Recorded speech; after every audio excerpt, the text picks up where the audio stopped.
हरि ओम गुरुदेवाय विधिमहि सचिदानंदाय धीमहि तन्नो साई प्रचोदयात्। बाबा सुंदर उपदेश। किछि किछि व्यक्ति माने भावती जे बाबा दक्षिणा नियंती। बाबा दक्षिणा जो नौथिले आम मान पाखु दक्षिणा नंबर मर्म कौन थिला आज आम जदि ये 36तम अध्याय आम हृदय साइति रखा ताहले आम जापर जे प्रकृत में बाबा दक्षिणा कहीं आमको तो कहवा गले बाबा कौन सी व्यक्ति मान पाखु अर्थ मागती ना से विषय आम जाना। 2 जन भद्र व्यक्ति गोवा रसी पहुँचे।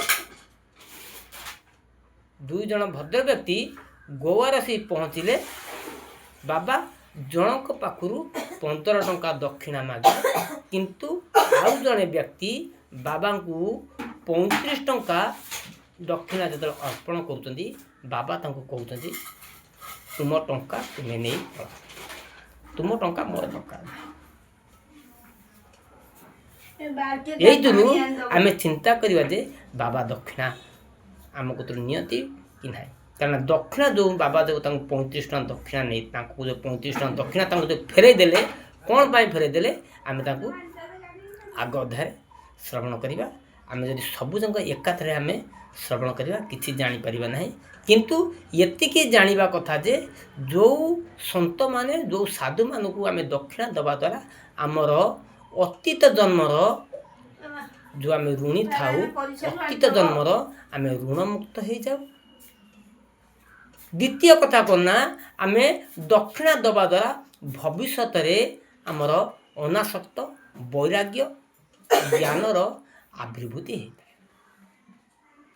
आमर भविष्य आम ज्ञान आविर्भूति होता है। ज्ञान साथी रे आमर वैराग्य अनासक्त आपे आपे आसी जाए।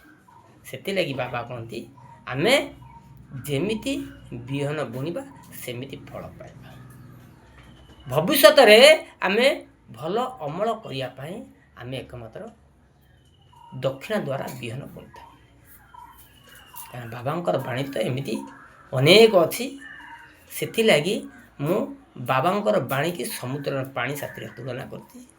जेपरी आम गोटे छोटिया गिलास धरी समुद्र पानी की आम गिलास गिलास भोइबा द्वारा आम जीवन सारा आम जीवन नुह आम 7 जन्म कटिगला भी आम जमी समुद्र पानी की आम सुखाई पारिबा नहीं।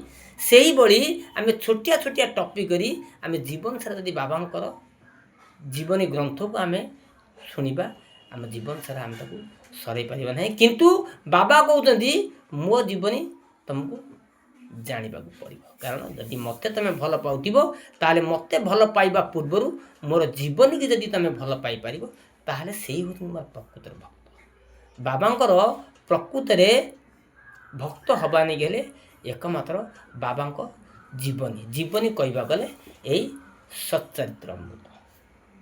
यदि आकु आम भल पाई पारिबा ताले बाबा को हृदय बाबा आमको हृदय खोली भल पाइबा। बोलो श्री साईनाथ महाराज की।